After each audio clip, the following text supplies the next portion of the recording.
നമസ്കാരം. ഈ FMCG sector വലിയ ഒരു കറക്ഷനിലൂടെ പൊയ്ക്കൊണ്ടിരിക്കുകയാണ്. ഇപ്പോൾ FMCG സെക്ടറുമായി ബന്ധപ്പെട്ടുള്ള സ്റ്റോക്കുകൾ പലതും ഇപ്പോൾ 10 മുതൽ 40% വരെ ഡിസ്കൗണ്ടിൽ ലഭ്യമാണ്. അപ്പോൾ ഇതുമായി ബന്ധപ്പെട്ട് നമ്മൾ മലയാളികൾ എപ്പോഴും പറയുന്നൊരു കാര്യമാണ് ഉപ്പ് തൊട്ട് കർപ്പൂരം വരെയുള്ള എന്ന് പറയുന്ന സാധനങ്ങൾ. അപ്പോൾ ഉപ്പ് തൊട്ട് കർപ്പൂരം വരെയുള്ള സാധനങ്ങളെല്ലാം ഇൻക്ലൂഡ് ചെയ്യുന്നൊരു ഏരിയയാണ് അല്ലെങ്കിൽ ഒരു മേഖലയാണ് ഫാസ്റ്റ് മൂവിങ് കൺസ്യൂമർ ഗുഡ്സ് എന്ന് പറയുന്നത് FMCG സെക്ടർ. അപ്പോൾ നമുക്കെല്ലാവർക്കും അറിയാം നമ്മുടെ വീടുകളുമായി ബന്ധപ്പെട്ട് നമ്മൾ ഇത്തരത്തിലുള്ള ഒരു കാര്യങ്ങളുടെയും വാങ്ങുന്നത് നമ്മൾ നിർത്തിവെക്കാറില്ല. സോപ്പായാലും പേസ്റ്റ് ആയാലും ഷുഗർ ആയാലും സാൾട്ട് ആയാലും അങ്ങനെ മറ്റ് ഈ FMCG സെക്ടറുമായി ബന്ധപ്പെട്ടുള്ള എല്ലാ സാധനങ്ങളും ഒരുവിധം നമ്മളെല്ലാവരും പർച്ചേസ് ചെയ്യുന്നത്. എന്നിരുന്നാൽ പോലും എന്തുകൊണ്ടാണ് ഈ കമ്പനികളുടെ സ്റ്റോക്ക് പ്രൈസസ് താഴോട്ട് പോയതെന്ന് നോക്കേണ്ടിയിരിക്കുന്നതാണ്. അപ്പോൾ കമ്പനിയുടെ സ്റ്റോക്ക് പ്രൈസസ് താഴോട്ട് പോകാനുള്ള മെയിൻ കാരണം എന്ന് പറയുന്നത് ഈ കമ്പനിയുടെ പ്രോഫിറ്റ് കുറഞ്ഞിരിക്കുകയാണെന്ന് കാണാൻ പറ്റും. അപ്പോൾ എന്തുകൊണ്ടാണ് പ്രോഫിറ്റ് കുറയുന്നത്? നോർമലി പ്രോഫിറ്റ് കുറയാനുള്ള 2 റീസൺസ് ഉള്ളത്. ഒന്ന്, എയ്തർ അവരുടെ സെയിൽസ് കുറഞ്ഞിട്ടുണ്ടാവും. അപ്പോൾ സെയിൽസ് കുറഞ്ഞിട്ടില്ലെങ്കിൽ പിന്നെ രണ്ടാമത്തെ ചാൻസ് എന്താണെന്ന് ചോദിച്ചാൽ ഈ കമ്പനിയുടെ പ്രോഫിറ്റ് കുറയാനുള്ള മറ്റൊരു കാരണം എന്ന് പറയുന്നത് പ്രോഫിറ്റ് മാർജിൻ കുറഞ്ഞിരിക്കുക. അപ്പോൾ പ്രോഫിറ്റ് മാർജിൻ എങ്ങനെയാണ് കുറയുന്നത്? നോർമലി ഇതുണ്ടാക്കാനുള്ള ചാർജസ്, മെറ്റീരിയൽ കോസ്റ്റ് അല്ലെങ്കിൽ എംപ്ലോയി കോസ്റ്റ് അല്ലെങ്കിൽ ഗവൺമെൻറ് റിലേറ്റഡ് ആയിട്ടുള്ള വല്ല ടാക്സ്, ഇത്തരം കാര്യങ്ങളെല്ലാം വരുമ്പോൾ എന്തായിരിക്കും? നോർമലി നമ്മളുടെ പ്രോഫിറ്റ് മാർജിൻ കുറയും. അതായത് 100 രൂപയ്ക്ക് വിൽക്കുമ്പോൾ 20 രൂപ പ്രോഫിറ്റായി വന്നിരുന്ന സ്ഥലത്ത് ഇപ്പോൾ 15 രൂപയാണ് പ്രോഫിറ്റ് എങ്കിൽ ഇത് അവരുടെ ഒരു ഔട്ട്സ്റ്റാൻഡിങ് പെർഫോമൻസിനെ ബാധിക്കും. എന്തൊക്കെ പറഞ്ഞാലും ഇപ്പോൾ ഇത്തരം കമ്പനികളുടെ സ്റ്റോക്ക് പ്രൈസസ് എല്ലാം വളരെയധികം താഴെയാണ്. ഇനിയിപ്പോൾ ഇവിടെ സ്ക്രീനിൽ കാണുന്ന നിങ്ങൾ ഈ ഗ്രാഫ് ഇവരുടെ മാക്സിമം FMCG നിഫ്റ്റി FMCGയുടെ ഗ്രാഫാണ്. 2024 സെപ്റ്റംബർ 27-നെല്ലാം ഒരു 65,000 പോയിൻ്റിലുണ്ടായിരുന്നത് ഇപ്പോൾ ഏകദേശം 56,000 താഴോട്ട് വന്നിരിക്കുന്നത് കാണാൻ പറ്റും. അത് വലിയൊരു ഡിസ്കൗണ്ട് തന്നെ വന്നിട്ട് ഇപ്പോൾ 200 DMA ഡിസ്പ്ലേസ്മെൻറ്റ് മൂവിങ് ആവറേജിൻ്റെ താഴത്തോട്ട് വന്നിരിക്കുന്നത് കാണാൻ പറ്റും. അപ്പോൾ എന്തൊക്കെയാണ് ഇതിൻ്റെ റീസൺസ് എന്ത് കാര്യങ്ങളാണ് നമ്മൾ ഇന്നത്തെ വീഡിയോയിൽ ഡിസ്കസ് ചെയ്യുന്നത്. അപ്പോൾ നമുക്ക് FMCGയുമായി ബന്ധപ്പെട്ട് ഒത്തിരി കമ്പനികളുണ്ടെങ്കിലും ITC ഉണ്ട്, Hindustan Unilever, Varun ബ്യൂറേജ്, Nestle, Britannia, Godrej, United spirit, പിന്നെ ഡാബർ, ഇങ്ങനെ ഒരുപാട് കമ്പനി ഉണ്ടെങ്കിലും നമ്മൾ ഇന്ന് ഡിസ്കസ് ചെയ്യുന്നത് മെയിൻലി നെസ്ലയെ ഉന്നം വെച്ചിട്ടാണ്. നെസ്ലയിൽ എന്താണ് സംഭവിച്ചത്, അതിൻ്റെ റീസൺസ് എന്തൊക്കെയാണെന്നുള്ള കാര്യങ്ങളാണ് നമ്മളിന്ന് വീഡിയോയിൽ ഡിസ്കസ് ചെയ്യുന്നത്. അപ്പോൾ നെസ്ലെ എന്ന് പറയുന്നത് നമുക്ക് എല്ലാവർക്കും അറിയാം, ഭൂലോകത്തിൽ മൊത്തം വ്യാപിച്ചു കിടക്കുന്നൊരു കമ്പനിയാണ്. ഈ കമ്പനിയുടെ ഇന്ത്യൻ പതിപ്പാണ് നെസ്ലെ ഇന്ത്യ ലിമിറ്റഡ് എന്ന് പറഞ്ഞിട്ടുള്ള കമ്പനി. ഏകദേശം 2,14,256 കോടി രൂപയുടെ മാർക്കറ്റ് ക്യാപ്പുള്ള കമ്പനിയാണ്. ഇപ്പോഴത്തെ കറൻറ്റ് പ്രൈസ് 2,224 രൂപയാണ്. ഇത് ഹയസ്റ്റ് ആയിട്ടുള്ള 2,778 രൂപ വന്നതിന് ശേഷം താഴോട്ട് വന്നതാണെന്ന് കാണാൻ പറ്റും. ഇനി ഇതിൻ്റെ ROCയും ROE എല്ലാം 169ഉം 135 എല്ലാം ഹയസ്റ്റ് ആണ്. സ്റ്റോക്ക് P 67 ഇൻഡസ്ട്രി പിയുടെ സ്വല്പം മുകളിലാണെന്ന് കാണാൻ പറ്റും. ഇനി ഇവരുടെ പ്രഡിക്റ്റ് ചെയ്തിട്ടില്ല, ബട്ട് കറണ്ട് ലയബിലിറ്റീസ് 3,786 കോടിയും കണ്ടിൻജന്റ് ലയബിലിറ്റി 3.87 കോടി രൂപയാണ്. ലയബിലിറ്റി വലിയൊരു ഫിഗർ അല്ല എന്ന് തന്നെ നമുക്ക് കാണാൻ പറ്റും. ഇനി ഇവരുടെ ഒരു സ്റ്റോക്ക് പ്രൈസസുമായി ബന്ധപ്പെട്ട് നോക്കൂ. ഇവരുടെ ഇതാണ് ഗ്രാഫ്. ഇതിൻ്റെ 2,700 വന്നിട്ട് ഇന്നത്തെ പ്രൈസ് ആയിട്ടുള്ള 2,224 രൂപയിലോട്ട് താഴ്ന്നിരിക്കുന്നു. അപ്പോൾ ഇതിന് മുമ്പുള്ള ഗ്രാഫ് നോക്കുമ്പോൾ നമുക്ക് കാണാൻ പറ്റും ഈ 200 DMA, അതായത് ഈ ബ്ലാക്ക് ലൈൻസിൻ്റെ എപ്പോഴൊക്കെയാണോ താഴോട്ട് വന്നിരിക്കുന്നത് അത് മുകളിലോട്ട് പോയിട്ട് ഒരു ഹയസ്റ്റ് പോയിൻ്റ് എത്തിയിട്ടുണ്ട് എന്ന് കാണാൻ പറ്റും. അപ്പോൾ ഇപ്പോൾ ഇത് നമ്മൾ ഒരു സിമ്പിൾ ലാംഗ്വേജിൽ പറഞ്ഞാൽ ഒരു ലോങ് ടൈം ഇൻവെസ്റ്റ്മെൻറ്റിന് അനുയോജ്യമാണ് എന്നാണ് നമ്മൾക്ക് ഇതിലിപ്പോൾ കാണുന്നത്. എന്നിരുന്നാലും നമ്മൾ ഇതിൻ്റെ സെയിൽസ് മറ്റു കാര്യങ്ങളൊന്നുകൂടെ റെഫർ ചെയ്യേണ്ടിയിരിക്കുന്നു എന്നും കാണാൻ പറ്റും. ഇനി ഇവരുടെ അനൗൺസ് ചെയ്തിരിക്കുന്ന ഒരു ക്വാർട്ടർ റിസൾട്ട്സ് നോക്കുകയാണെങ്കിൽ എല്ലാം ബെറ്ററാണ്. സെയിൽസ് സെപ്റ്റംബറിൽ 5,104 ഇത് കഴിഞ്ഞ വർഷം സെപ്റ്റംബറിൽ 5,037 ബെറ്ററാണ്. ഓപ്പറേറ്റിംഗ് പ്രോഫിറ്റ് മാർജിൻ 23% അന്ന് 24% ഉണ്ടായിരുന്നു. സ്വല്പം താഴോട്ട് പോയിട്ടുണ്ടെന്ന് കാണാൻ പറ്റും. ടാക്സ് ഇപ്രാവശ്യം 25% സെപ്റ്റംബർ 2024. അത് 2023 26% ആയിരുന്നു. ടാക്സ് നമ്മൾ കുറച്ച് കുറവുണ്ടെന്നാണ് നെറ്റ് പ്രോഫിറ്റ് 986 കോടി രൂപ നെറ്റ് പ്രോഫിറ്റ് അന്ന് 2023 908 രൂപ. ഇനി നമ്മൾ ഇതിൻ്റെ profit and loss margins yearly basis നോക്കാം. ഇതിലാണ് നമ്മൾ മറ്റു കാര്യങ്ങൾ നോക്കാനുള്ളത്. മാർച്ച് 2024 24,394 കോടി രൂപയുടെ സെയിൽസ് ആണ് നടന്നത്. അത് ഓൾ ടൈം ഹൈ ആയിരുന്നു. പക്ഷേ ഇപ്പോൾ ലാസ്റ്റ് ഒരു 12 ട്രെയിലിംഗ് മന്ത് നോക്കുകയാണെങ്കിൽ, അതായത് TTM നോക്കുകയാണെങ്കിൽ സെയിൽസ് വളരെയധികം കുറഞ്ഞിട്ടുണ്ട്. 19,786 കോടി രൂപയുടെ സെയിൽസാണ് അവർക്ക് ഉണ്ടായിട്ടുള്ളതെന്ന് കാണാൻ പറ്റും.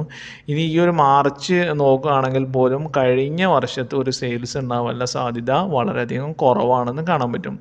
ഇനി ഇവരുടെ എക്സ്പെൻസസ് നോക്കുകയാണെങ്കിൽ ഈ മാർച്ച് 2024 18,581 കോടി രൂപയായിരുന്നു. ഓൾ ടൈം ഹൈ എക്സ്പെൻസ് ആയിരുന്നു. TTMൽ അത് സ്വല്പം താഴ്ന്നിട്ടുണ്ട് കാണാൻ പറ്റും. ഇനി ഇവരുടെ എക്സ്പെൻസസിൽ എന്തൊക്കെയാണെന്ന് ചോദിച്ചാൽ മെറ്റീരിയൽ കോസ്റ്റ് ആണ്. 23 മെറ്റീരിയൽ കോസ്റ്റ് എന്ന് പറഞ്ഞാൽ 44.09% ആയിരുന്നു. മെറ്റീരിയൽ കോസ്റ്റ് എല്ലാ വർഷത്തേക്കാളും അവർക്ക് ഇൻക്രീസ് ചെയ്തിട്ടുണ്ടെന്ന് കാണാൻ പറ്റും. അതുപോലെ തന്നെ മാനുഫാക്ചറിങ് കോസ്റ്റ് ഇവിടെ പബ്ലിഷ് ചെയ്തിട്ടില്ല. എംപ്ലോയി കോസ്റ്റും ഒരുപാട് ഇൻക്രീസ് ചെയ്തിട്ടുണ്ടെന്ന് കാണാൻ പറ്റും. അതർ കോസ്റ്റും ഇൻക്രീസ് ചെയ്തിട്ടുണ്ട്. 22.87% അതർ കോസ്റ്റ് ഉണ്ടെന്ന് കാണാൻ പറ്റുന്നതാണ്. ഇനി ഇതുമായി ബന്ധപ്പെട്ട് പ്രോഫിറ്റ് മായി ബന്ധപ്പെട്ട് നോക്കുകയാണെങ്കിൽ 2024 മാർച്ചിൽ എൻഡ് ചെയ്യുന്ന വർഷം അവരുടെ നെറ്റ് പ്രോഫിറ്റ് 3,933 കോടി രൂപയായിരുന്നു. അത് ഇപ്പോൾ ട്രെയിലിംഗ് 12 മന്ത് നോക്കുകയാണെങ്കിൽ 3,323 കോടി രൂപയുടെ ഒരു വല്ലാത്തൊരു താഴോട്ട് പോയിട്ടുണ്ടെന്ന് കാണാൻ പറ്റും. അപ്പോൾ ഇത്തരം റീസൺസ് ആണ് ഇതുള്ളത്. അതായത് ഓപ്പറേറ്റിംഗ് പ്രോഫിറ്റ് മാർജിൻസ് അത് ഇത് മെയിനായിട്ട് material cost, manufacturing cost, employee cost, other cost, ഇത്തരം കോസ്റ്റുകളെല്ലാം ഇൻക്രീസ് ചെയ്തു എന്ന് കാണാൻ പറ്റുന്നതാണ്. അപ്പോൾ ഇതുമായി ബന്ധപ്പെട്ട് ഇനി ഒരു ബാലൻസ് ഷീറ്റ് നോക്കുകയാണെങ്കിൽ ഇവരുടെ ജസ്റ്റ് നോക്കുകയാണെങ്കിൽ ഇവരുടെ ലാൻഡ് മാർച്ച് 2024 150 കോടി രൂപയിലോട്ടായിട്ടുണ്ട് ഇവരുടെ ലാൻഡ്. അത് കഴിഞ്ഞ വർഷം 2022 ഒക്കെ 141 കോടി രൂപയായിരുന്നു കാണാൻ പറ്റും. ബിൽഡിങ് 1,820 കോടി രൂപയാണ്.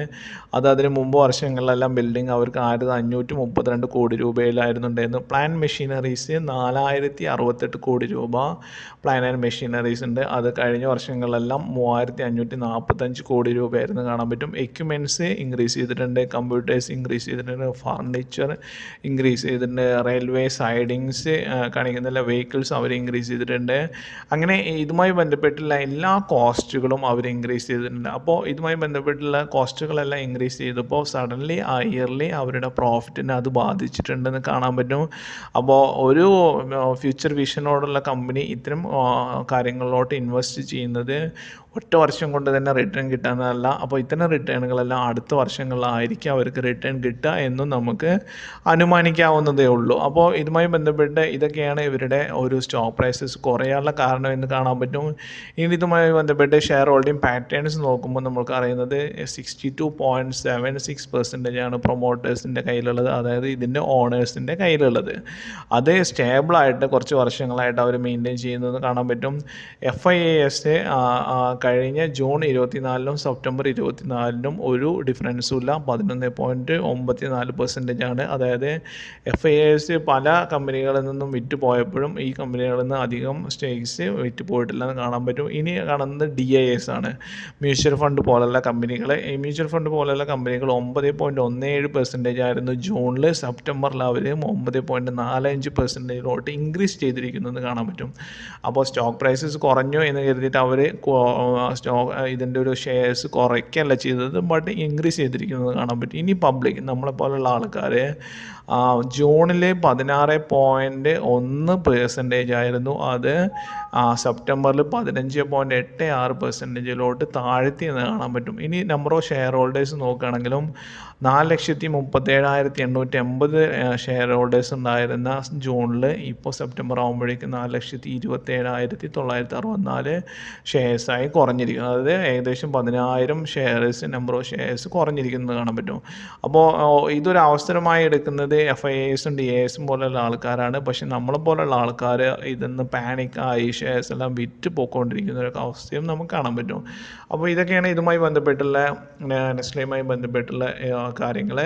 ഇനി ഇവരുടെ വേറെ 1-2 കാര്യങ്ങൾ നോക്കുകയാണെങ്കിൽ നമ്മളുടെ ഈ നമ്പർ ഓഫ് ഹൗസ് ഹോൾഡ്സ്, അതായത് നമുക്ക് എല്ലാവർക്കും അറിയാം FMCG സെക്ടറുമായി ബന്ധപ്പെട്ടുള്ള പ്രോഡക്റ്റുകളെ നമ്പർ ഓഫ് വീടുകൾ കൂടുന്തോറും ആൾക്കാർ വാങ്ങിക്കാനുള്ള ടെൻഡൻസീസ് കൂടും.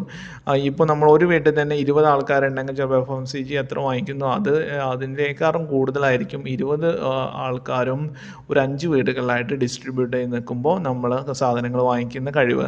അപ്പോൾ ഇതുമായി ബന്ധപ്പെട്ട് നമ്മൾ ഹൗസ് ഹോൾഡ്സ് നോക്കുകയാണെങ്കിൽ 2020 297 മില്യൺ ഹൗസ് ആയിരുന്നു ഇന്ത്യയിലുണ്ടായിരുന്നതെങ്കിൽ 2021 അത് 302.4 അത് ഓരോ വർഷങ്ങളും ഗ്രാജുവലായിട്ട് number of households in India increase ചെയ്തിരിക്കുന്നത് കാണാൻ പറ്റും. അപ്പോൾ ഇത് തന്നെ FMCG സെക്ടേഴ്സിന് ഉണർവുണ്ടാവുന്ന ഒരു കാര്യമായിട്ട് നമുക്ക് അനുമാനിക്കാവുന്നതാണ്.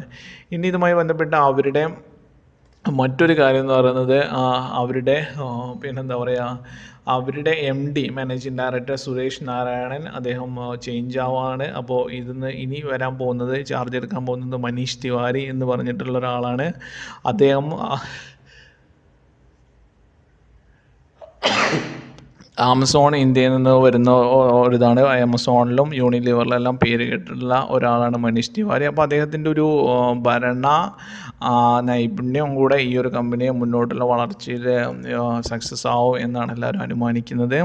അപ്പോൾ ഇത്തരം കാര്യങ്ങളാണ് നെസ്ലയുമായി ബന്ധപ്പെട്ടുള്ള കാര്യങ്ങൾ. നെസ്ലയുമായി ബന്ധപ്പെട്ട് അവരുടെ ഷെയർ പ്രൈസസ് കുറഞ്ഞത്, അവർ മറ്റു കാര്യങ്ങളിൽ ഇൻവെസ്റ്റ് ചെയ്യുന്നതും മറ്റുമായിട്ട് ബന്ധപ്പെട്ടുള്ളതാണ്. അതുപോലെ തന്നെ മെറ്റീരിയൽ കോസ്റ്റും എംപ്ലോയി കോസ്റ്റും എല്ലാം ഇൻക്രീസ് ചെയ്തു. അതുപോലെ തന്നെ അവർ കൂടുതൽ പ്ലാന്റ്, മെഷീനറീസ്, ലാൻഡ് ഇതിലെല്ലാം ഇൻവെസ്റ്റ് ചെയ്യുന്നതും കൂടിയാണ് ഇവരുമായുള്ള ഒരു ഷെയർ പ്രൈസസിന് കുറവ്. അപ്പോൾ ഇത്തരം കാര്യങ്ങൾ എപ്പോഴും ഒരു ബൗൺസ് ബാക്ക്, തിരിച്ചു വരവ് നമുക്ക് പ്രതീക്ഷിക്കാവുന്നതാണ്. ഇനി ടോട്ടൽ FMCGയുടെ ഗ്രാഫ് എടുത്ത് നോക്കുമ്പോഴും നമ്മൾക്ക് ഇത് ശ്രദ്ധിക്കാവുന്നതാണ്. എപ്പോഴൊക്കെയാണോ താഴത്തോട്ട് വന്നിരിക്കുന്നത് അത് മുകളിലോട്ട് വന്നിരിക്കുന്നത്. ഒരു എക്സാമ്പിളായിട്ട് പറയുകയാണെങ്കിൽ ഒക്ടോബർ 21 40,399 ഉണ്ടായിരുന്നത് 25 മാർച്ച് ആയപ്പോഴേക്കും അത് താഴ്ന്ന് പിന്നെ അത് റിക്കവർ ആയത് ഏകദേശം 2022 19 എന്ന് കാണാൻ പറ്റും. അതായത് 2021 ഒക്ടോബറിൽ നിന്ന് താഴോട്ട് വന്ന് പിന്നെ ഇത് 2022 സെപ്റ്റംബർ ആകുമ്പോഴേക്കും അത് കംപ്ലീറ്റ്ലി ബൗൺസ് ബാക്ക് ആയിട്ട് റിട്ടേൺ ചെയ്തു എന്ന് കാണാൻ പറ്റും. അതുപോലെ ഓരോരോ ഘട്ടങ്ങളിലും എപ്പോഴൊക്കെയാണോ ഷെയർ പ്രൈസസ് താഴോട്ട് വന്ന് അത് മുകളിലോട്ട് പോയതും നമുക്ക് കാണാൻ പറ്റുന്നതാണ്.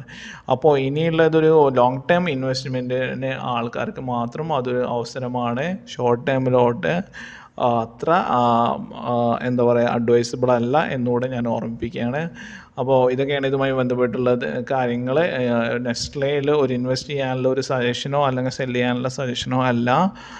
ഇത്തരം കാര്യങ്ങൾ ചെയ്യുന്നതിന് മുമ്പ് നിങ്ങൾ സ്വന്തമായിട്ട് അനലൈസ് ചെയ്യുക. അതോടൊപ്പം തന്നെ നിങ്ങൾ ഫിനാൻഷ്യൽ അഡ്വൈസറുടെ അഡ്വൈസ് കൂടെ റിസീവ് ചെയ്തതിന് ശേഷം മാത്രം ഇത്തരം കാര്യങ്ങളിലോട്ട് കടക്കുക എന്നുകൂടെ ഞാൻ റിക്വസ്റ്റ് ചെയ്യണം.